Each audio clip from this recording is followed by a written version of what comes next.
안녕하세요, 성도 여러분. 오늘은 제4강 사무엘상 4강 엘리와 이가봇 사이라는 주제로 사무엘상 말씀을 살펴볼 예정입니다. 오늘은 특별히 엘리 제사장에 대해서 좀 살펴보려고 하는데요. 엘리 그 이름의 뜻은 여호와는 존귀하시다 그런 뜻이에요. 제가 좀 더 크게 한 번 더 뽑아봤는데요. 엘리의 이름은 여호와는 존귀하시다 이런 의미예요. 그의 삶을 통해서 여호와가 존귀케 되었는지는 잘 모르겠습니다만은 때로 존귀케 되기도 하고 또 몇몇의 복음주의 지도자들처럼 말년이 좋지 못해서 그 집안이 망하고 여호와의 이름도 믿지 않는 자들 가운데서 멸시를 받는 일들도 있었습니다. 어쨌든 사람들은 이름을 지을 때 그 이름의 독특한 부모님들의 신앙을 거기에 표현하죠. 저희 아이 이름이 지훈이, 성훈이 이러기도 하는데 성막에 머무르는 구름 그리고 또 오르는 구름, 구름 기둥 이런 것들을 생각하며 하나님의 명령을 따라서 사는 삶을 살아라 해서 그렇게 지었죠. 성막에 머무르면 구름이 머무르면 그 자리에 스테이하고 머무르고 또 성막에 구름이 떠오르면 그들이 이제 광야의 여정을 출발을 해야 돼요. 그래서 이 구름은 어떤 의미에서 우리가 하나님의 말씀을 따라 성령대로 순종하는 삶과도 같기 때문에 그런 의미 때문에 아이들을 그런 이름으로 지었는데 이렇게 살 수 있었으면 좋겠습니다만은 우리가 믿음으로 기도하며 키우는 수밖에 없죠. 어쨌든 엘리 그 이름은 여호와는 존귀하시다 이런 이름인데 안타깝게도 여호와가 존귀케 되시기보다는 여호와의 이름이 멸시를 당하게 되죠. 하나님의 영광이 떠나게 되고 그래요. 근데 이 일들은 단지 엘리 제사장 이스라엘의 리더들을 통해서만 이런 일들이 벌어졌다 보기는 어렵고요. 결국 이스라엘 전체가 하나님의 은혜로 가나안 땅에 들어가게 되잖아요. 가나안 땅에 들어가서 가나안 땅 전체를 더럽히고 하나님의 이름을 더럽히게 되는 그런 일들이 일어나요. 에스겔서를 한번 보실까요? 그러므로 너는 이스라엘 족속에게 이르기를 주 여호와의 말씀에 이스라엘 족속아 내가 이렇게 행함은 그들이 바벨론에 끌려가고 멸망당해서 바벨론으로 끌려가고 또 하나님께서 그들을 구원하실 텐데 그렇게 하시는 이유는 너희를 위함이 아니요 너희가 들어간 그 열국에서 가나안 땅에서요 더럽힌 나의 거룩한 이름을 위함이라. 열국 가운데서 더럽힘을 받은 이름 곧 너희가 그들 중에서 더럽힌 나의 큰 이름을 내가 거룩하게 할지라 그렇게 말씀하셔요. 이것을 바울이 어떻게 표현하냐면 기록된 바와 같이 하나님의 이름이 너희로 인하여 이방인 중에서 모독을 받는도다 그렇게 해요. 이스라엘이나 엘리나 그들의 소명은 하나님의 이름이 존귀케 되는 것, 하나님의 영광을 드러내는 것인데 사실 이스라엘이나 이스라엘의 지도자인 엘리를 통해서 하나님의 이름이 오히려 모독을 받고 하나님의 영광이 땅에 떨어진 일들이 자꾸 벌어지게 됩니다. 어쨌든 엘리의 이름은 여호와는 존귀하시다인데 엘리의 인생은 그것을 대변하지 못했습니다. 잠시 엘리의 독특한 역할에 대해서 한 번 더 살펴볼까 하는데요. 성도 여러분, 모세오경 창세기부터 신명기까지요. 이 모세오경에서 모세는 왕은 아니지만 신정정치, 하나님의 직접 통치하시는 그 독특한 그 이스라엘의 상황 가운데 그 왕처럼 이스라엘의 리더가 되죠. 그죠? 그리고 모세는 또 선지자 역할을 하게 됩니다. 나중에 하나님께서 모세와 같은 선지자를 한 명 일으키겠다고 하시는데 어쨌든 모세는 왕이면서도 선지자 역할을 어떻게 보면 감당했죠. 그죠? 아론은 제사장 역할을 감당했다고 볼 수 있는데 엘리는 독특하게도 사사를 40년 동안 하게 됐습니다. 한 세대를 거의 다 커버했죠. 그죠? 길게 아주 오랫동안 사살을 했고, 그러면 왕이라고 볼 수 있죠. 리더.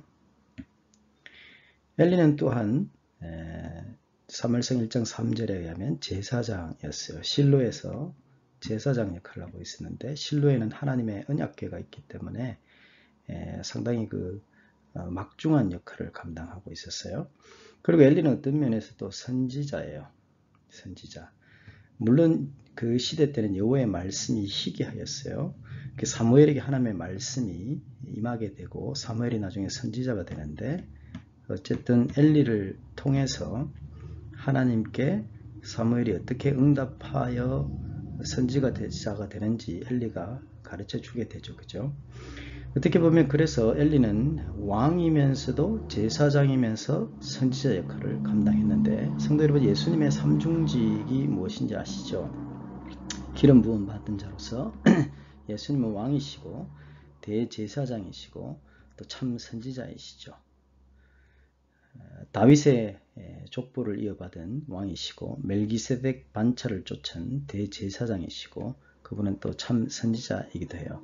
근데 어쨌든 이 엘리 시대 때 있던 이 희미한 왕의 개념, 그리고 선지자의 개념, 제사장의 개념도 사실은 다윗 이후로 예루살렘 성전에서 예배가 아주 중요하게 되면서부터 제사장의 역할이 더 강력해지게 되는데, 사무엘 왕정 시대에 들어와서 이 역할이 완전히 구분이 돼요. 왕으로서 이제 다윗의 집안의 계보가 쭉 왕으로 이어지죠. 물론 사울이 먼저 되었지만 다윗 집안으로 이렇게 이어지게 됩니다. 그리고 제사장도 예루살렘의 예배가 많이 회복되면서 제사장도 역할도 독특했어요. 그리고 이 둘을 어떻게 보면 견제하게 된 선지자 역할을 또 하게 되는 선지자들이, 대선지자들, 소선지자들이 등장하게 되는데, 엘리는 이상하게도 이 세 가지를 희미하게나마나 다 역할을 감당하고 있는 아주 중요한 이스라엘의 리더였습니다. 근데 이 엘리에 대한 사무엘상 성경의 표현을 보면 엘리가 어떤 역할을 감당하고 있는지 우리가 좀 볼 수 있고 알 수 있습니다. 엘리는 먼저 사람의 마음을 좀 잘 읽지 못해요. 그가 여기 누구냐면 한나예요. 한나가 마음이 아파서 하나님께 마음을 쏟아놓고 기도하고 있는데, 엘리는 독한 술을 먹고 한나가 취한 줄로 생각하고 한나에게 술을 끊으라고 음하게 꾸짖어요. 한나는 마음이 아프고 힘들고 어려운 여인인데 이 여인의 지금 현재 있는 상태를 잘 알지 못해요. 엘리는. 그리고 엘리 시대는 말씀이 희귀하여 이상 하나님의 환상과 비전이 보이지 않는 시대였어요. 얼마 동안요? 잘 몰라요. 엘리가 40년을 통치했기 때문에 이 시대 동안 초반부터 그랬는지 계속 그랬는지 하나님의 말씀이 거의 잘 들리지 않고 보이지 않은 시대예요. 그리고 계속해서 사무엘상은 엘리가 나이가 많다고 계속 강조해서 말해요. 2장, 4장, 15절, 18절 엘리가 나이가 많다고 계속 소개해요. 그리고 엘리는 눈이 어두워요. 사무엘 3장에서 4장에서 두 번 강조해요. 엘리는 눈이 어둡고 나이가 많아요. 그리고 엘리는 비둔해요. 살이 너무 많이 쪄서 그런 상황을 보고 지금 이렇게 문학적으로 나이가 많고 눈이 어둡고 비둔하라고 설명을 해요. 근데 성경이 나이 많은 이스라엘 공동체의 다른 리더를 어떻게 소개하는지 한번 보세요. 신명기 말씀에 의하면 모세가 죽을 때 나이 120세였으나 그의 눈이 흐리지 아니하고 기력이 쇠하지 아니하였더라 그래요. 근데 엘리는 기력이 쇠했어요. 기력이 쇠하고 그리고 눈이 흐려요. 쉽게 말해서 힘도 없고 볼 수 있는 눈도 없어요. 나이 많음이 모세에게는 모세의 영성에 부정적인 영향을 미치지 못했어요. 눈도 흐리지 않고 이것은 단순히 육체적인 의미이기도 하지만 단순히 모세의 시력이 좋았다 그렇게 표현하는 것이 아니에요. 엘리는 눈이 흐리잖아요. 하나님의 환상과 비전, 이상이 보이지 않아요. 눈이 흐린 것하고 하나님이 보여주시는 꿈과 비전과 이상이 보이지 않고 말씀이 희귀하였다는 표현과 같이 가요. 그러니까 하나님의 말씀이 잘 보이지 않고 들리지 않는 것과 엘리의 눈이 흐린 것과 이것이 함께 간다는 것이죠. 엘리가 마지막 사사인데 사사 시대를 기록하는 사사기의 표현을 한번 볼까요? 그 엘리가 비둔하였더라 라는 표현과 관련해서 사사기가 어떻게 기록하는지 한번 봐요. 사사기 3장에 모압 왕 에글론이 등장하는데 이 사람은 곡물, 뇌물, 곡물 이런 것을 상당히 좋아해요. 에글론은 뭐라고 표현해요? 매우 비둔한 자였더라. 이 사람을 하나님의 사사 에훗이 제거하게 되는데 그 사람을 칼로 찌르니까 그가 칼을 그 몸에서 빼내지 않았는데 기름이 칼날에 엉겼더라 이렇게 표현해요. 상당히 문학적으로 좀 잔인하기도 한 그런 표현인데 어쨌든 칼날에 기름이 엉길 정도로 그가 매우 비둔한 자라는 것을 문학적으로 표현하는 거예요. 그러니까 이 에글론 왕의 탐욕과 비둔함이 함께 가는 거예요. 그러니까 엘리는 눈은 어둡고 기력은 쇠하고 탐욕은 많으니까 그가 비둔해요.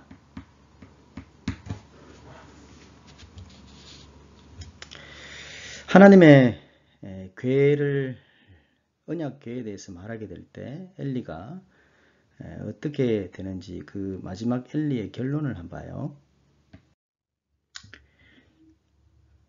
하나님의 언약궤가 블레셋 사람들에게 뺏겼어요. 그에 대해서 이야기할 때 엘리가 자기 의자에서 자빠져서 문 곁에서 목이 벌어져 죽었으니 이유가 뭐예요? 나이가 많고 기력이 쇠하고 비둔한 연고라.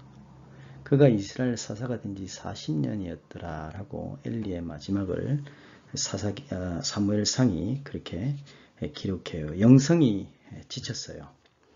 영성이 너무 둔해요. 눈이 어두워요. 하나님의 말씀도 안 들리는데 탐욕은 많고 나이 많음이 내 육체에 너무 영향을 끼쳐서 온 이스라엘의 영성이 힘이 없어요. 온 이스라엘의 영성이 힘이 없고 눈이 어둡고 탐욕은 세요. 이것이 엘리의 이 모든 문학적 표현이 이스라엘 리더, 영적인 리더의 표현이기도 하면서 이스라엘 전체의 표현이기도 해요. 근데 이 엘리 집안이 이렇게 될 것이라는 것을 사무엘이 이제 엘리의 집안이 이렇게 되어서 멸망하게 될 것이라는 것을 사무엘이 첫 예언을 통해서 하게 되는데 문제는 사무엘을 통해서 엘리가 자기 집안이 어떻게 망하게 될 것인가 하는 메시지를 듣고도 엘리가 회개를 하지 않아요. 이것이 가장 좀 큰 문제가 있는 부분이죠. 한번 보실까요? 여전히 엘리 집안도 똑같은데 집안 전체에 영적인 어두움이 있어요. 엘리의 아들들은 성경은 이렇게 말해요. 불량자라 여호와를 알지 못해요. 그 아들들이 온 이스라엘에게 행한 모든 일과 회막문에서 수종드는 여인과 동침하였다 이렇게 말해요. 그리고 그들이 여호와의 제사를 멸시하였어요. 여호와의 제사와 관련돼서 이권을 다 챙기고 성적으로 타락한 거예요. 근데 그들은 아비의 말을 듣지 아니하였어요. 결국 누군가의 말을 듣지 않는다는 것은 똑같아요. 우리가 하나님의 말씀을 계속해서 듣지 않는다는 것은 이는 여호와께서 그들을 죽이기로 뜻하였습니다. 망할 때가 되어간 것이죠. 집안 전체가 어두워요. 그러니까 엘리가 여기 있으면 영적으로 어둡죠. 엘리의 가정이 어두워요. 엘리가 리더니까 이스라엘 전체가 어두워요. 이것을 문학적으로 사무엘상이 표현하고 있는 것이에요. 결국 엘리, 여호와는 존귀하시다라는 집안이 엘리와 그 아들들이 죽을 때 엘리의 손자가 태어나는데 그 엘리의 손자의 이름이 이가봇이 돼요. 이가봇. 이가봇이 무슨 뜻이냐면 영광이 없다. 하나님의 영광이 이스라엘에서 떠났다. 이런 뜻이죠. 가끔 복음주의 지도자 집안이 이렇게 되어가는 모습을 보기도 하는데요. 근데 오늘 제 메시지의 핵심은 그 복음주의 집안의 지도자들의 집안을 비판하고 판단하기 위해서 오늘 제가 이 동영상을 준비하는 것은 아니고요. 문제는 그 큰 이름을 가진 분들 말고 우리 집안은 어떨까요? 하는 것입니다. 나와 우리 가정의 삶을 통해서 하나님의 이름이 과연 존귀케 되는 것인지 아니면 하나님의 영광이 전혀 보이지 않는 하나님의 이상과 하나님의 비전과 하나님의 말씀이 전혀 들리지 않고 여호와는 존귀하시도다 그 집안으로 우리가 쭉 가야 되는데 어둠만이 계속 우리 집안에 있는 건 아닌지. 사무엘상에서 엘리는 여전히 그럼에도 불구하고 하나님께 쓰임을 받고 있는 것도 사실이에요. 한나의 집안을 축복하기도 하고 또 사무엘이 하나님의 음성을 듣는 법을 엘리에게 배우기도 하고 또 엘리의 지도 아래에서 사무엘의 미래가 맡겨집니다. 성도 여러분 한번 생각해 보세요. 엘리가 여기 있어요. 홈니와 비나하스 그 아들들이 여기 있어요. 참으로 어두운 집안이에요. 근데 그 집안에 사무엘이 맡겨져요. 언제요? 젖을 떼자마자 어린 사무엘이 이 집안에 맡겨져요. 근데 어떤 형태로서 이 사무엘이 성장할 때까지 시간이 꽤 걸렸었지 않겠어요? 젖을 떼고 부티까지 쭉 자라가는데 근데 사무엘이 어느 순간에 하나님의 말씀을 처음으로 들었겠죠? 그래서 그 처음 들은 메시지는 경고였어요. 이렇게 계속 가다가는 너네 집안은 망한다. 하나님의 저주가 선포되었어요. 근데 이 하나님의 메시지는 이 하나님의 저주의 메시지는 꼭 그렇게 되으라는 메시지는 아니에요. 어떤 의미에서의 복음이에요. 왜요? 여기서 스탑을 하고 회개하고 돌아서면 되는 거잖아요. 그죠? 그런 의미에서 하나님은 사랑의 메시지로 우리에게 경고와 저주를 주시는 것이지 계속 그렇게 되어라 이런 메시지는 아니에요. 선지자서의 대부분 메시지는 사실은 돌아오라라는 메시지잖아요. 돌아오라라는 메시지지 하나님께서 너를 벌하실 것이다. 이것이 메시지의 핵심은 아니에요. 사무엘의 미래가 엘리 집안에 맡겨져서 이렇게 자라가는 그 동안 이 긴 시간 동안 하나님께서 엘리 집안이 돌아오기를 원하시는데 결국은 돌아오지 않고 갈수록 영적으로 더 타락해져가고 어두워져 가서 결국 그 집안의 사람들이 다 죽게 되고 그 손자만 이제 살게 되는데 이름이 이가봇이 되잖아요. 하나님의 영광이 떠났도다. 그러니까 엘리 여호와는 존귀하시도다 라는 집안이 그렇게 쭉 되어지면 좋은데 하나님의 영광이 떠났도다 하는 그 긴 시간 동안 하나님께서 기다려 주시잖아요. 참으시잖아요. 돌아오라라고 말씀하세요. 이 기간 동안 우리는 여전히 눈이 어두워요.